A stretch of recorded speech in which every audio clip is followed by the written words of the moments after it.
दोस्तों, आज हम जानेंगे एफआईआर और कंप्लेन के विषय में। एफआईआर क्या होता है, कंप्लेन क्या होता है और एक मजबूत एफआईआर कैसे दर्ज कराएं, उनमें किन किन बातों को होना अनिवार्य है।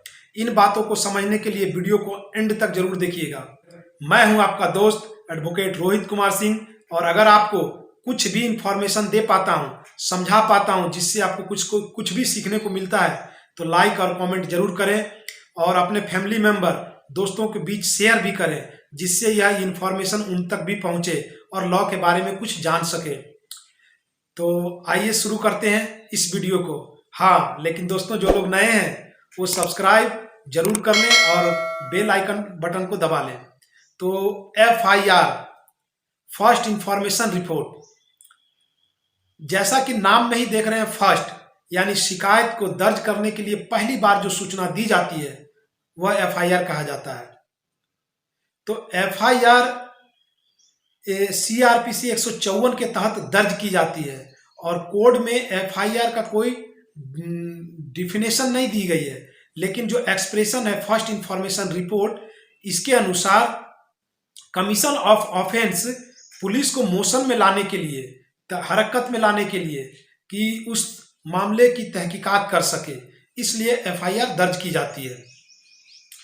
और अगर देखें सीआरपीसी 154 सब क्लाउज 1 में, तो आप एफआईआर अपने नियरेस्ट पुलिस स्टेशन में दर्ज करा सकते हैं।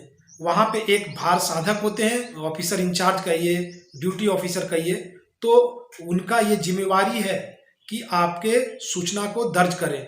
आप सूचना को पहले से लिख करके ले जा सकते हैं, वहीं पे लिख सकते हैं। अगर आपके पास पेन कॉपी नहीं है तो भी उनकी जिम्मेवारी है कि मुहैया कराएं। अगर आपको नहीं लिखना आता, नहीं जानते कैसे लिखें, तो ओरली आप मुख से बोलिए, वो लिखेंगे और फिर आपको पढ़ करके सुनाएंगे, और सुनाने के बाद में आपकी उसमें सिग्नेचर लेंगे और फिर वो रजिस्टर कर लेंगे।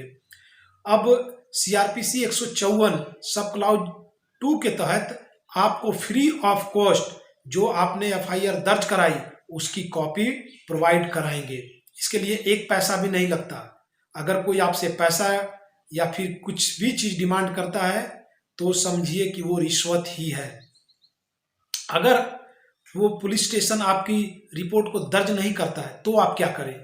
उस दशा में आप सीआरपीसी 154 सब क्लाउज 3 के तहत आप सुपरिटेंडेंट ऑफ पुलिस एसपी के पास शिकायत दर्ज कर सकते हैं। अब समझते हैं कि कंप्लेन क्या होता है। कंप्लेन जो सूचना मजिस्ट्रेट के समक्ष लिखित रूप से दी जाती है वह कंप्लेंट होता है। कंप्लेंट में आपको, अगर आपकी सूचना गलत निकली तो इसके लिए आप लायबल हैं, लेकिन एफआईआर में कोई लायबिलिटी नहीं है। दूसरी बात है कि इसकी जो धारा है वह 2D है, उसका 154 है।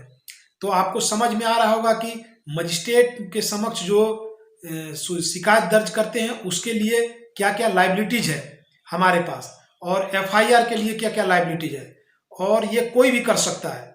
कमीशन ऑफ ऑफेंस जिसे पता हो, या किसी का कमीशन ऑफ ऑफेंस का जो इंटेंशन है वह भी पता है, तो भी आप दर्ज करा सकते हैं पुलिस के समक्ष, या फिर एसपी को खबर कर सकते हैं। अब बात करते हैं कि एफआईआर कॉपी में किन किन बातों का होना अनिवार्य है। तो 4 बातों को आप लिखेंगे तो निश्चित तौर पे एफआईआर कॉपी बहुत मजबूत हो जाएगी। जैसे कब, कहाँ, क्यों और किनके द्वारा।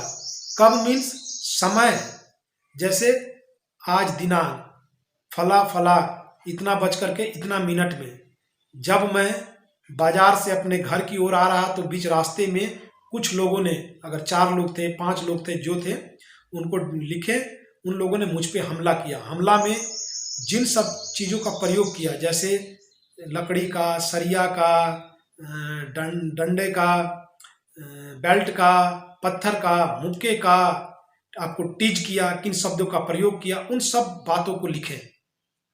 उसके बाद में है कि कब तो हो गया समय, कहाँ पर हो गया, यह प्लेस भी हो गया।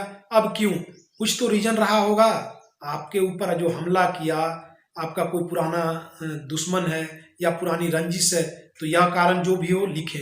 अगर ऐसा कुछ भी नहीं है, एट ए टाइम मौका पे यह काम हुआ है, तो इस बात का भी जिक्र करें। अब किन किन लोगों ने आप पर हमला किया, तो उनका पूरा ब्यौरा लिखें। अगर जितना आपको पता है वह भी लिख दें, जैसे उनका नाम, उनके पिता का नाम इत्यादि। और उसके बाद में आप कंप्लेन के एंडिंग में फ़ोन नंबर ज़रूर लिखें, जिससे कि आपका एफआईआर कॉपी एक मजबूत बन सके। और आपको कुछ भी नहीं आता तो ये काम आपके भार साधक अधिकारी कर देंगे। तो आई होप मैं आपको कुछ भी समझा पा रहा हूँ। तो लाइक और कमेंट तो बनता है, और मुझे सब्सक्राइब भी बनता है, और कमेंट प्यारा प्यारा सा कमेंट भी कीजिए, ताकि मैं आपके लिए अच्छे अच्छे वीडियोज भी बना पाऊँगा। तो दोस्तों मिलते हैं नेक्स्ट वीडियो में, तब तक के लिए भारत माता की जय, वंदे मातरम।